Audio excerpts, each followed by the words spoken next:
Contigo en la distancia estoy.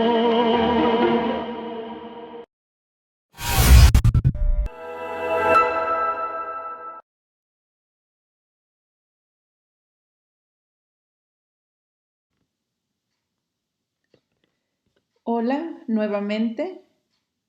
Hoy vamos a tratar el tema de la percepción en esta segunda unidad y vamos a preguntarnos por qué es importante hablar del fenómeno de la percepción cuando estamos hablando del cuerpo como un territorio político en la danza contemporánea. Ya en la primera unidad hemos tocado varios aspectos de cómo nuestro cuerpo está sometido a una visión del mundo que se ejerce desde el poder. Si analizamos varios de los temas para hablar de política, de sociedad, de hegemonía, y ahora vamos a revisar cómo la manera en que percibimos el mundo puede ser una aliada para cambiar y modificar estas estructuras dadas desde el poder. Es muy importante darnos cuenta que nuestra percepción del mundo es una traducción del mismo a través de nuestros órganos de la percepción y de los constructos sociales que, digamos, nos han sido prestados o dados para describirlo. Nuestra manera de verlo, mirarlo, comprenderlo, es eso, una manera de verlo, pero no es el mundo. No debemos confundir la forma en que la miramos a la realidad con la realidad. ¿Por qué es importante darnos cuenta de esto?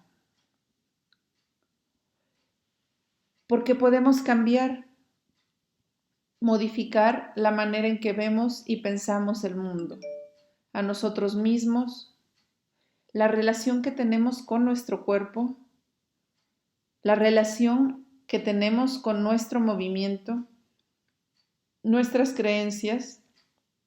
Si develamos el fenómeno de la percepción, el fenómeno del lenguaje y el proceso de conceptualización. Además, las palabras, los conceptos, incluso las percepciones, son históricas. La historicidad es un término que aplicado a un concepto o una palabra se refiere, según las formulaciones de Gadamer, al entramado de relaciones sociales, políticas, nuevamente, culturales, lingüísticas y de todo tipo, con el cual el concepto surge y de este entramado extrae en principio su significado. Los conceptos, las palabras se modifican, las percepciones, cuando obtenemos una nueva posibilidad, un nuevo conocimiento acerca del mundo, del funcionamiento de las cosas. Por ejemplo, antes, en algún momento de la historia, se pensaba que la Tierra era plana. De construir a vistas el sistema nos posibilita develar que la forma instaurada de percibir, de concebir el mundo es solamente una construcción social que puede y debe ser cambiada, cuestionada, confrontada y para nada permanecer establecida de forma monolítica como si fuera la verdad absoluta y suprema. La realidad hegemónica, económica, cultural, política que vivimos hoy en día y que ha fracasado y comprobado su violencia contra el planeta, contra la vida toda y contra el mismo ser humano, que bajo sus valores se ha convertido solamente en el depredador más grande sobre la faz de la tierra, revestido o disfrazado de razonable, de científico, de ser superior, siendo que su real comportamiento devela un rostro irracional y feroz. Nuevamente, es entonces que cambiar de pensamiento, de procedimientos, de comportamientos, tiene que ver con la capacidad de ser flexible, de abrirse a nuevas perspectivas de vida y validar el estar siendo, el devenir, el fluir. Desde una escucha comprometida y proactiva, a partir de lecturas conscientes, desde el intercambio con otros y luego de aprendizajes elegidos, es posible mudar de ideas, identificarse con diferentes pareceres, instalarse en nuevos espacios de pensamiento. Esto es hoy vital, pues estamos viviendo en el agotamiento de un paradigma. Para hablar sobre el fenómeno de la percepción, me referiré a Alan Watts en su libro Psicoterapia del Este y del Oeste. Cuando la describe junto con el pensamiento, el discurso y la acción como una coherencia del organismo y el medio ambiente que pertenece al orden del acto de comer. Pondré un ejemplo. ¿Qué ocurre cuando tocamos y sentimos una piedra? La piedra toma contacto con una multitud de terminaciones nerviosas en nuestros dedos, las cuales se encienden. La silueta de la mano sufre así una traducción en términos del sistema nervioso. La sensación de la piedra es lo que ocurre en el panel del sistema nervioso cuando éste traduce el contacto con la piedra. Disponemos de paneles mucho más complejos que este, no solo visuales y auditivos, sino lingüísticos y matemáticos. También estos son modelos en cuyos términos se traduce el mundo. Pongamos otro ejemplo de paneles matemáticos. Podría ser el sistema de coordenadas, que consideramos son 3 espaciales y una temporal, dentro del cual sentimos que el mundo va aconteciendo, a pesar de que no existen líneas reales de altura, anchura, profundidad, fraccionando el espacio. Otro panel es el lenguaje, que nos sirve para fraccionar el mundo en cosas, hechos, en quietud, en movimiento.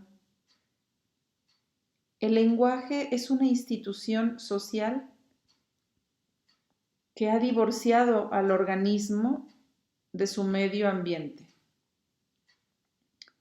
Me parece importante también hablar aquí acerca de Jean Merleau-Ponty, quien en la fenomenología del espíritu trata el tema de la percepción. Él propone: el cuerpo propio no es uno de los objetos del mundo que se encuentra bajo la mirada de un espíritu separado de él, sino que el cuerpo es un espíritu encarnado. El cuerpo es nuestro punto de vista sobre el mundo, el lugar donde el espíritu se inviste de cierta situación física e histórica. Nos dice que es a través de nuestro cuerpo que captamos el espacio exterior. Nosotros como bailarines, por ejemplo, lo hemos sentido, lo hemos vivido, que existe un cierto esquema corporal que nos da a cada instante una noción global y práctica de las relaciones de nuestro cuerpo y las cosas, y de su determinación sobre ellas, ya que existe un haz de movimientos posibles que él denomina proyectos motores. Irradiamos desde nosotros, a través de ese haz de movimientos posibles, irradiamos desde nosotros hacia lo que nos rodea.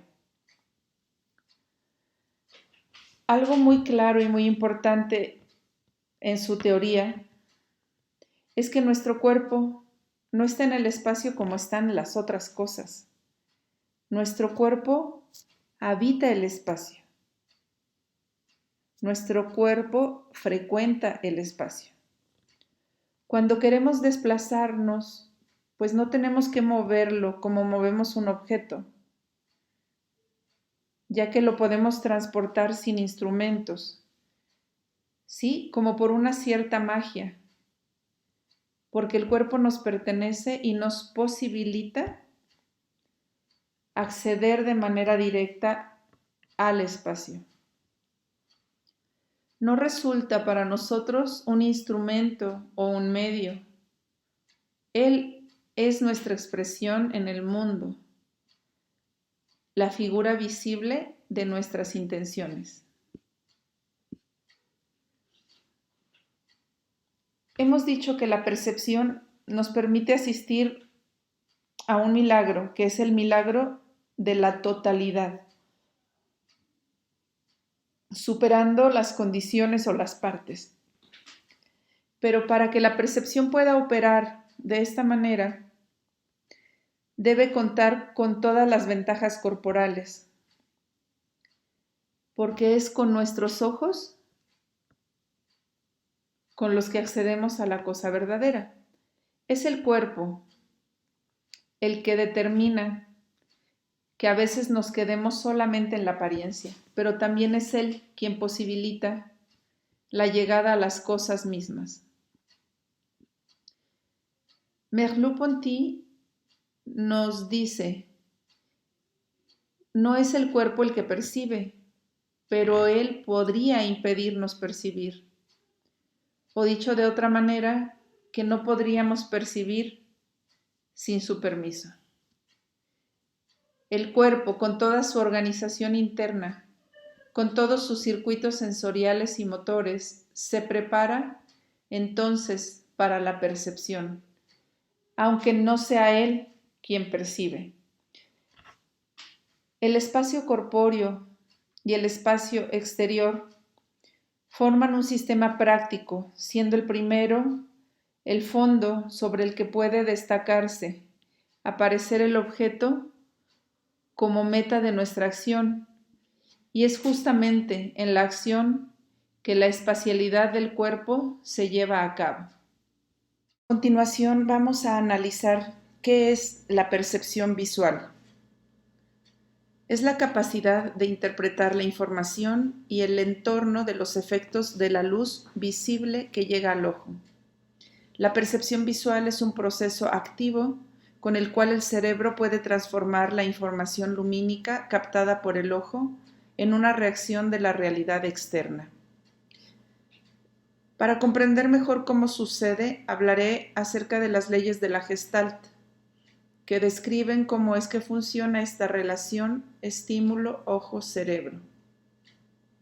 La primera es la ley de la proximidad y nos dice que al observar tendemos a percibir como juntos o como un mismo objeto los elementos más cercanos. Cuanto más cerca estén los elementos, más tendemos a agruparlos como un todo. La segunda es la ley de la semejanza. Tendemos a agrupar los elementos de la misma clase, los elementos de la composición que son similares en tamaño, color o forma. tendemos a verlos relacionados o agrupados. La tercera es la ley de la continuidad. Si nos encontramos ante una imagen, los elementos orientados en la misma dirección tienden a organizarse. Cuarta, ley de simetría. Las imágenes simétricas son percibidas como iguales, como un solo elemento en la distancia. Aun sabiendo que la mitad de nuestro cuerpo no es exactamente igual a la otra mitad, al dividirlo, percibiremos las dos partes simétricas ya que responden a un mismo patrón de formas. La cuarta es la ley del cierre. Al observar una imagen, tendemos a completar aquello que no se nos muestra del objeto, efecto por el cual el observador tiende a cerrar, reintegrar y completar la información necesaria para conformar un objeto percibido. Aunque una figura se presente incompleta o discontinua, la percibimos completa, ya que nuestra mente la completa. Las formas cerradas y acabadas son más estables visualmente. Es por eso que tendemos a cerrar con imaginación las formas que no están acabadas. La sexta es la ley del contraste. Un elemento se distingue del resto por su singularidad o especificidad, por la forma, tamaño, color u otras cualidades propias del objeto. Séptima, ley de figura o fondo. Cuando estamos observando una imagen, siempre tendemos a separarla en una figura y un fondo para poder interpretarla. Cuando no somos capaces de distinguir claramente una figura sobre el fondo, se produce la mimesis y eso puede dar lugar a la ambigüedad. Ley de dirección, la 8. Si en la imagen aparecen elementos con una dirección determinada, hacen que fijemos nuestra atención ahí a donde se dirigen. 9. Ley de pregnancia. Los elementos más simples son los preferidos en el proceso perceptivo. Permiten sintetizar y memorizar las formas que componen la imagen. Decimos que una imagen es pregnante cuando es percibida con rapidez por el ojo humano, lo que capta nuestra atención en primer lugar. El sentido del tacto es uno de los más importantes sentidos y quizá el más conocido de los 3 sistemas sensoriales básicos. Es la habilidad de recibir e interpretar estímulos a través del contacto con la piel. La percepción táctil es un medio vital que proporciona variada información del medio. Es el sentido más extenso de nuestro cuerpo, en donde comienza el primer aprendizaje, nuestra relación con el mundo. A través de la piel se obtiene información de las cualidades táctiles como textura, forma, tamaño, relieve, presión, temperatura, dolor. En la percepción intervienen los sentidos y una serie de actividades cognitivas que nos ayudan a interpretar estas sensaciones. Así se elaboran los conocimientos y se crean las imágenes mentales. La percepción auditiva se puede definir como la capacidad para recibir e interpretar la información que llega a nuestros oídos mediante las ondas de la frecuencia audible, transmitidas por el aire u otro medio. Para que podamos percibir sonidos, deben darse una serie de procesos. 1. Recepción de la información. 2. Transmisión de la información. 3. Elaboración de la información. Las percepciones sensoriales no siempre responden a la realidad. Surgen de la combinación en diferentes áreas cerebrales de sensación, atención y expectativa. Por ejemplo, una investigación desarrollada con monos ha puesto de manifiesto que la representación sensorial no refleja realmente el mundo externo, sino que confirma algo que previamente se ha pensado. Las percepciones, según esta investigación, surgen de la combinación en diferentes áreas cerebrales de sensación, atención y expectativa. Este experimento ha puesto de manifiesto que las neuronas de los monos, por ejemplo, se activan cuando el mono piensa que los estímulos sensoriales están activos, aunque no lo estén, mientras que no descargan cuando el mono piensa que los estímulos no están sucediendo, aun cuando sí ocurra.